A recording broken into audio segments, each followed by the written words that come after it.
Halo, Assalamualaikum warahmatullahi wabarakatuh. Perkenalkan, nama saya Nurastina Fitriyanti. Pada kesempatan kali ini, saya akan membahas sistem pakar.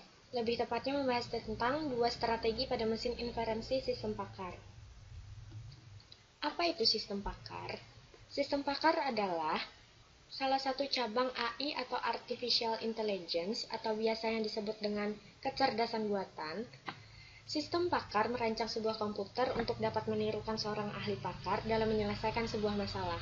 Secara singkatnya, sistem pakar dapat disebut sebagai sistem yang berisi pengetahuan dari pakar. Ahli pakar bisa berupa teknisi mesin, ahli IT, dokter, ahli ekonomi, ahli kimia, dan lain-lain.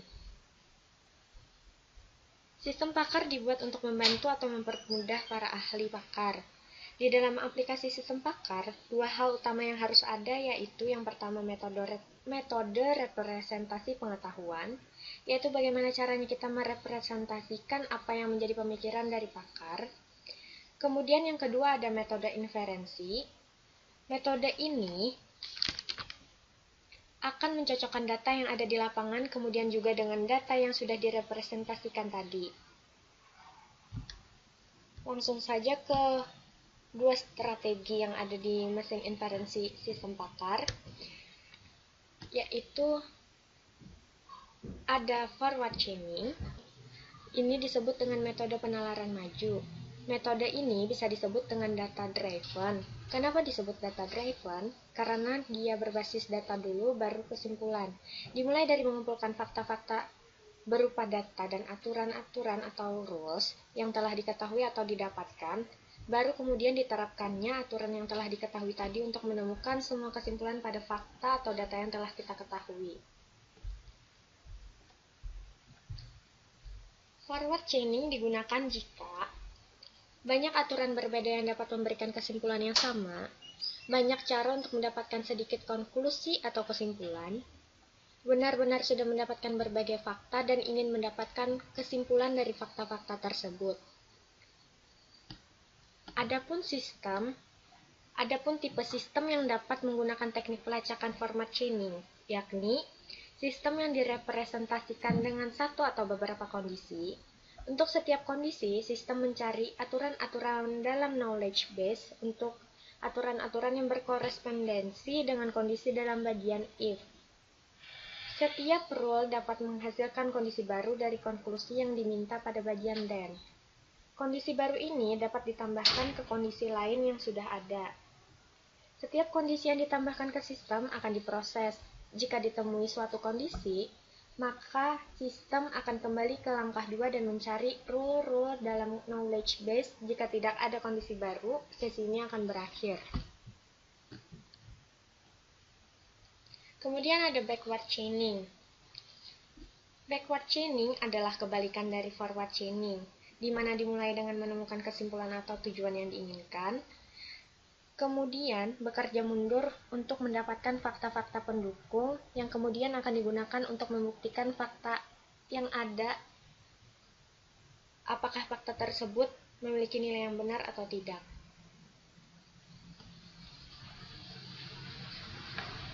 Dalam backward chaining merupakan cara yang efisien untuk memecahkan masalah yang dimodalkan sebagai masalah pemilihan terstruktur. Tujuan dari backward chaining adalah mengambil pilihan terbaik dari banyaknya kemungkinan. Backward chaining merupakan metode yang cocok digunakan untuk memecahkan masalah diagnosis. Kemudian di sini ada cara kerja dari forward chaining dan backward chaining. Di sini sudah diketahui atau didapatkan fakta atau data yang mana diinisialisasikan ke variabel A, B, C, D, E, F, G, dan H. Kemudian aturan yang telah diketahui ada 4 aturan, yaitu ada R1, R2, R3, dan R4. Kemudian variabel I diartikan sebagai sebuah tujuan atau kesimpulan yang ditemukan. Jika dijelaskan menggunakan metode backward chaining, maka dimulai dari variabel I atau tujuan terlebih dahulu. Karena jika sudah mendapatkan tujuan yang diinginkan, maka cara membuktikannya bahwa data bernilai true atau benar, yaitu dengan variabel E dan variabel H, harus dibuktikan benar terlebih dahulu. Jika variabel E dan H benar, maka terjadi I. Jika tidak, maka tidak ada I. Untuk membuktikan H benar, maka harus dibuktikan terlebih dahulu F dan G-nya benar. Kemudian, begitu juga untuk membuktikan F, jika A dan B-nya benar, maka F akan benar. Seterusnya sampai untuk membuktikan G. Karena data A, B, C, dan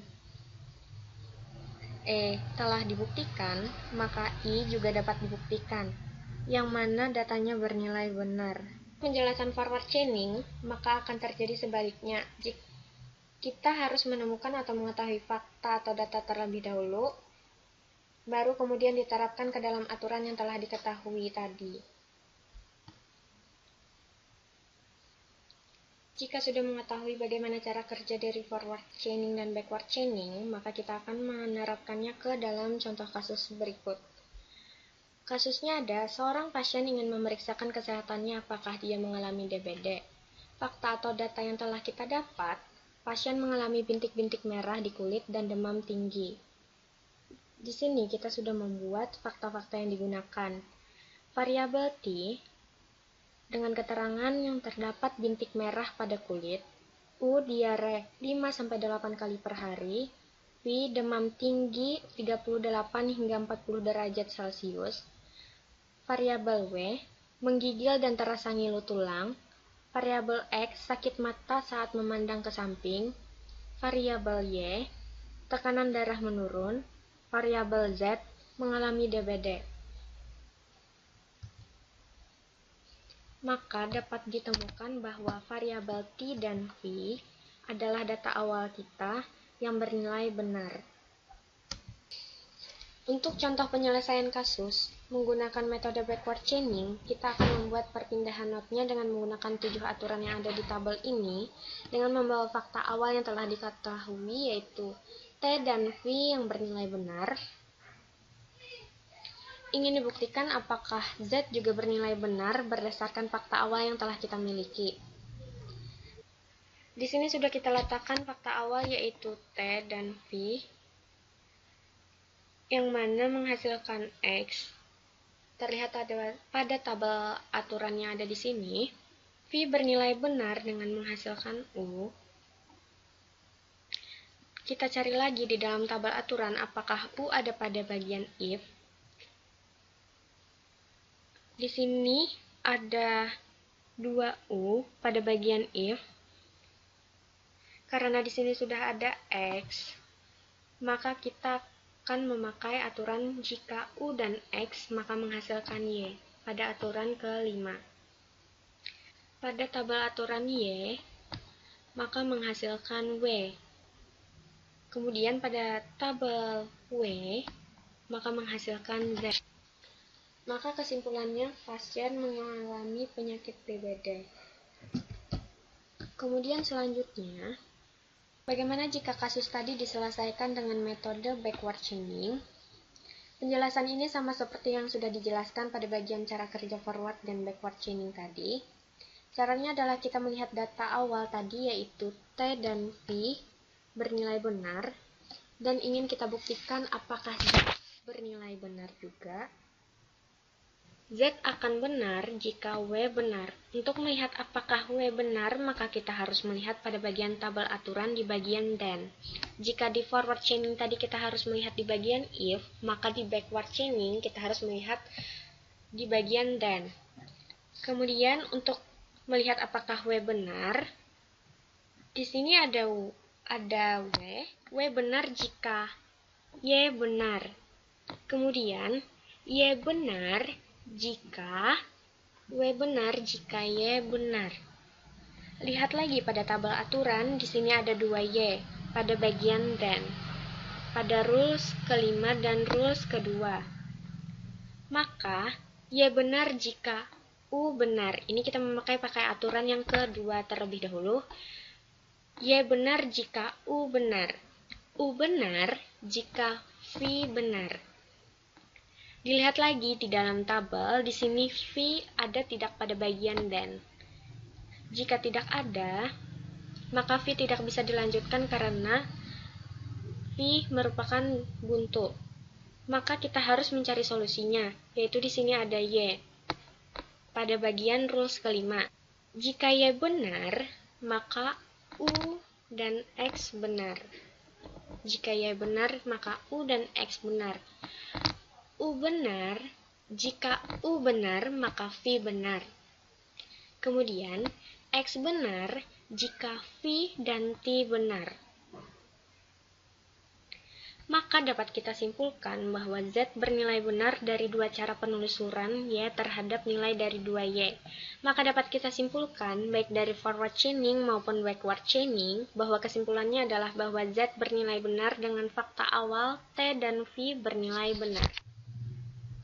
Jadi, dapat disimpulkan bahwa perbandingan antara metode forward chaining dan backward chaining, yaitu forward chaining dapat digunakan untuk sistem yang memiliki banyak hipotesa keluaran dan data. Sebaliknya, gunakan backward chaining untuk sistem yang tidak memiliki banyak hipotesa keluaran dan data. Kesimpulan yang kedua, backward chaining bagus untuk tugas-tugas klasifikasi dan diagnosa, tetapi tidak cukup baik untuk perencanaan, perancangan, dan pemantauan proses. Forward chaining cocok untuk tugas-tugas tersebut. Dengan demikian berakhir sudah materi kita tentang strategi pada mesin inferensi sistem pakar, yaitu forward chaining dan backward chaining. Mudah-mudahan semua materi dan contoh kasus yang sudah dibahas tadi dapat memberikan pemahaman Anda lebih baik lagi mengenai apa itu forward chaining dan backward chaining. Sekian dan terima kasih. Wassalamualaikum warahmatullahi wabarakatuh.